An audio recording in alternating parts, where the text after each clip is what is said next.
कोई भी ये नहीं जान सकता कि किसने क्या वोट किया। आगे तेत्सुको कहता है हम इस सैटरडे से 2 रात और 3 दिन ओकिनावा में रहेंगे। तभी सीडा कहते हैं मैं इस वीकेंड नहीं जा सकती क्योंकि मेरे मॉम डैड बिजनेस के सिलसिले में बाहर गए हैं। अगर मैं चली गई तो मेरी छोटी बहनें घर में अकेली रह जाएंगी। तेत्सुको कहता है तो फिर उन्हें साथ ले आओ, हम उन्हें ऑन ऑफिशियल मेंबर कहेंगे। और सच कहूँ तो मैं कुछ हेल्पर्स को साथ लेके जाना चाहता था। तभी सीडा कहते हैं लेकिन मिडोरी की सैटरडे को मॉक टेस्ट है और आओए की क्लब है। तेत्सुको कहता है तो फिर क्यों ना हम संडे को उन सभी को हमारे साथ शामिल करें और हम मंडे को शूटिंग करेंगे। सीडा कहते हैं क्या तुम इसे पोस्टपोन नहीं कर सकते। तेत्सुको इस पर कहता है हमें कुछ समय तक 3 दिन का वीकेंड नहीं मिलेगा और हमें पता नहीं कि नवंबर में धूप रहेगी या नहीं। सीडा कहती है तो फिर क्या हम कहीं नजदीक में फिल्मिंग नहीं कर सकते। आखिर हमें ओकिनावा को जाने की जरूरत ही क्यों है। तेत्सुको कहता है मैं चाहता हूँ कि हम कुछ गर्मियों की यादें बनाए। हमने इस क्लब को साल के आखिरी में बनाए, इसलिए हमें कोई भी गर्मियों की यादें बनाने का मौका नहीं मिला और यह हमारी सेकंड ईयर के आखिरी समर है, इसलिए यह हमारी गर्मियों की यादें बनाने का आखिरी मौका है। दिन हम देखते हैं सभी इस प्लान को मान जाते हैं। आगे काची तेत्सुको को कहती है क्या मैं मीको को हेल्पर के तौर पर बुला सकती हूँ। तेत्सुको कहता है ठीक है उससे पूछो। दिन हम देखते हैं काची मीको से बात करने के बाद कहती है वो आने से मना कर दिया। नेक्स्ट हम देखते हैं मारू यहाँ पर ओकिनावा के बीच में जाने के लिए काफी एक्साइटेड होता है। तभी सीडा उससे कहती है आखिर तुम इतने एक्साइटेड क्यों हो, क्या अगले हफ्ते तुम्हारे मिडटर्म एग्जाम नहीं है? तुमने अपने पिछले एग्जाम में भी बहुत बुरे किए थे, अगर ऐसा ही चलता रहा तो तुम बहुत बड़े मुसीबत में फंस जाओगे। दिन वो तेत्सुको को कहती है तेत्सुको तुम्हें तो इससे कोई दिक्कत तो नहीं होगी ना, अगर इस ट्रिप को स्टडी कैंप की तरह भी बनाया जाए तो। तेत्सुको कहता है मुझे इससे कोई दिक्कत नहीं। तभी मारू कहता है तो क्या स्टडी कैंप सिर्फ मेरे लिए है? इस पर सीडा कहती है मिडोरी एंट्रेंस एग्जाम की तैयारी कर रही है, वो भी वहाँ पर जाएगी तो ये उसके लिए भी अच्छा रहेगा। देन वो मोमो से पूछती है क्या तुम अपने ट्रांसफर एग्जाम दे दिए हो? मोमो कहती है नहीं, मैं अपने पैसे और इन्फ्लुएंस के दम पर अपनी रास्ता बनाई। ये सुनकर सभी हैरान होते हैं। आगे मारू कहता है वैसे पिछले स्कूल में तुम्हारे स्कोर क्या थे? मोमो कहते हैं मैं उसके बारे में बात नहीं करना चाहती, वैसे तुम्हारे स्कोर क्या थे, खराब या फिर बहुत ही ज्यादा खराब? इस पर मारू हंसने लगता है जिसकी वजह से तेत्सुको से मारता है, जिससे मारू और तेत्सुको झगड़ने लगते हैं। और सीडा यहाँ पर मोमो से कहते तो तुम भी स्टडी कैंप में हो। आगे मोमो तेत्सुको से पूछती है क्या तुम्हें पता है हम ओकिनावा में कहाँ पर रहेंगे? इस पर तेत्सुको कहता है काची के पापा हमें अपनी विला और प्राइवेट बीच का यूज करने दे रहे हैं, जो सुनकर मोमो और सीडा काफी हैरान होते हैं। आगे सीडा काची को कहते तो ये बात है तुम और तेत्सुको एक साथ काम कर रहे हो। काची कहते क्या कहा, मैं और तेत्सुको के साथ काम? तुम्हें पता है मैं ऐसा कभी नहीं करूंगी। सीडा उससे कहते तुम उसे स्विमसूट वाली चीज को जोड़ने को कहा और फिर उसे हटाने को कहा, तुम दोनों ने ये सब प्लान बनाए थे। तभी मारू सीडा को कहती है आखिर काची के लिए तुम्हारी इतनी नफरत क्यों? सीडा कहते क्या तुम काची के ऊपर विश्वास करते हो? मारू कहता है ये कोई मतलब नहीं बनता कि ये सब काची की प्लान थी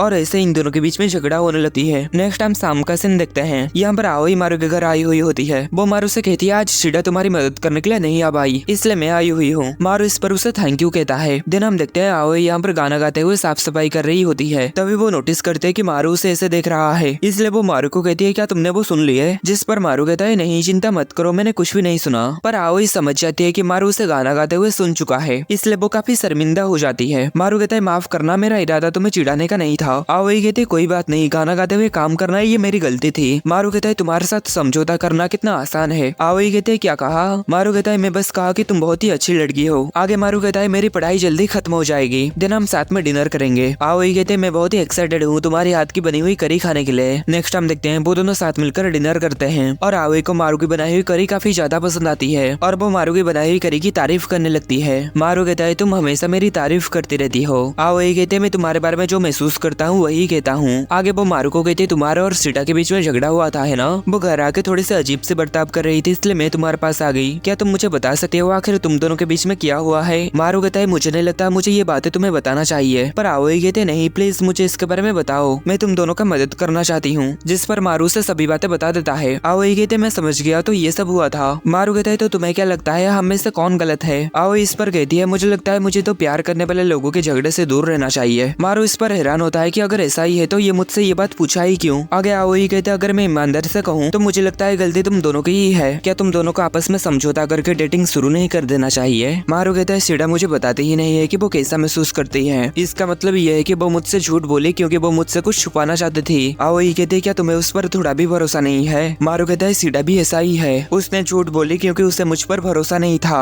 आओई कहते हर कोई तुम्हारी तरह इमोशनली खुला नहीं हो सकता, मुझे लगता है कि तुम ऐसे पर्सन हो जो कि झूठ नहीं बोल सकते, लेकिन दूसरों के लिए तुम्हारी तरह होना मुश्किल है। मारू कहता है क्या तुम कह रहे हो गलती मेरी है? आओई कहते नहीं मुझे लगता है सीडा ही इसके लिए जिम्मेदार है, लेकिन मैं अच्छी तरह समझ सकती हूँ वो कैसा महसूस कर रही होगी, इसलिए मैं बस यही चाहती हूँ तुम उसे खुले मन से एक्सेप्ट करने की कोशिश करो। सीडा रिजल्ट के ऊपर फोकस कर रही है जबकि तुम मेथड और प्रोसेस के ऊपर फोकस कर रहे हो। मुझे लगता है कि शायद इसलिए तुम दोनों की तालमेल सही से नहीं हो पा रहा है। दिन वो आगे कहती है क्या तुम सीडा से प्यार करते हो? मारू कहता है हाँ। आओई कहते हैं क्या तुम्हें कोई और मिल गया है जिससे तुम ज्यादा प्यार करते हो? जिस पर मारू हैरान हो जाता है और कहता है मुझे नहीं पता। आओई कहते हैं जब प्यार की बातें आती है तब ऐसे पर्सन को चुनना जिसके लिए तुम पूरी तरीके से बंधे हुए नहीं हो। अगर तुम ऐसा नहीं करते तो इससे सिर्फ तुम्हारी परेशानी ही बढ़ेगी। मारू कहता है मैं समझ गया, मैं जिस पर्सन को जानता हूँ वो इसका सबसे ज्यादा घटिया एग्जाम्पल है। और वो ऐसा कहकर तेत्सुको के बारे में सोचता है। आगे आओई कहते हैं तुम लोग ओकिनावा जा रहे हो है ना? मारू कहता है हाँ, क्या तुम और तुम्हारे बहनें भी आ रहे हैं? आओई कहते हैं हाँ, हम दूसरे दिन से वहाँ पर होंगे, लेकिन मुझे लगता है जब हम वहाँ पर हो तुम्हें ट्रैवल के मैजिक से सावधान रहना चाहिए। मारू कहता है इसका क्या मतलब है? आओई उसे एक एग्जाम्पल देते हुए कहती है वो मोमेंट जब एक लड़का और लड़की के बीच में कुछ भी नहीं था, एक ट्रिप के लिए निकलते हैं। मारू कहता है ओ तो तुम्हारा मतलब है वो कैसे एक्साइटेड होते हैं और आखिर में एक साथ हो जाते हैं। आओई कहती है हाँ, अभी तुम्हारा और सीडा के बीच में झगड़ा हुआ है, इसका फायदा उठा के अगर कोई तुम्हारे करीब आ जाए तो बाद में तुम्हें इसका पछतावा होगा। और तुम्हें पता है अल्ट्रामरीन अलायंस में सभी बहुत ही ज्यादा अट्रैक्टिव है, इसलिए प्लीज केयरफुल रहना, ठीक है? नेक्स्ट हम तेत्सुको को देखते हैं। यहाँ पर वो काची के पापा के साथ हुई बातों को याद कर रहा होता है। यहाँ पर काची के पापा कहते हैं जब मैं तुम्हारे पर नजर रख रहा था तब मेरी नजर रेना के ऊपर भी गई, और तुम्हें ये पता है क्यों? जिस पर तेत्सुको कहता है रेना को ये नहीं पता कि मैं उसका भाई हूँ जो कि दूसरी माँ से पैदा हुआ है, और आप उसे ये बात बताने की हिम्मत मत करना।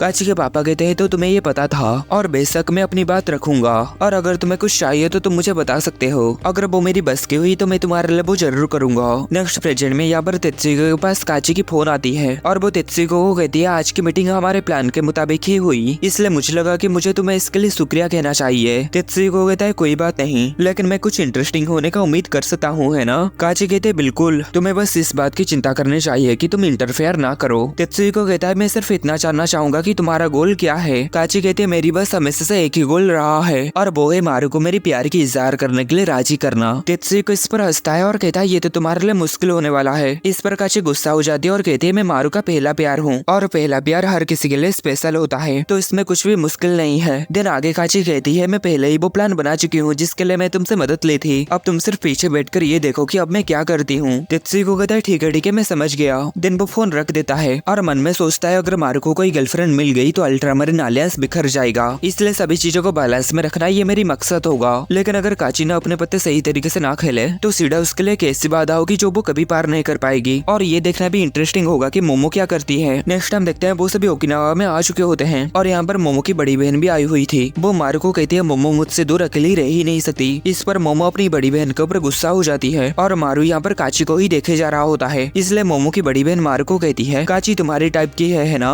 और कहती है सीडा के बारे में क्या तुम अभी भी उससे प्यार करते हो? मारू कहता है आखिर ये सब बातें कहाँ से आया? आगे मोमो की बड़ी बहन कहती है मोमो क्यूट है ना? मारू इस पर कहता है हाँ। मोमो की बड़ी बहन कहती है तो तुम उसे कभी भी रुलाओगे नहीं है ना? ये सभी बातों को सुनकर तो मारू काफी ज्यादा परेशान हो चुका होता है। नेक्स्ट टाइम देखते हैं ये तीनों यहाँ पर सामान खरीदने के लिए आ जाते हैं। मारू यहाँ पर कहता है हमें कौन सी डिश बनाना चाहिए? मोमो उससे कहते हैं मुझे वेस्टर्न जापानीज और चाइनीज डिश आती है, तुम बताओ तुम्हें क्या पसंद है? तभी काची कहते हैं रुको तुम एक एक्ट्रेस हो ना? मैं तो यही सोचती थी कि ज्यादातर एक्ट्रेस खाना नहीं बना सकती। मोमो कहते पर खाना बनाना तो बहुत ही आसान है। रुको क्या तुम्हें ऐसा इसलिए लगता है क्योंकि तुम्हारी खाना बनाने की स्किल बहुत ही खराब है? इस पर काची शर्मिंदा हो जाती है और कहती है नहीं ऐसा बिल्कुल भी नहीं है। मोमो इस पर हंसने लगती है और कहती है मैं समझ गई क्या बात है, और मारू इन दोनों को शांत करने लगता है। दिन ये दोनों एक साथ कहते हैं चलो कुकिंग कंपटीशन करते हैं, और इतने में ये एपिसोड खत्म होता है।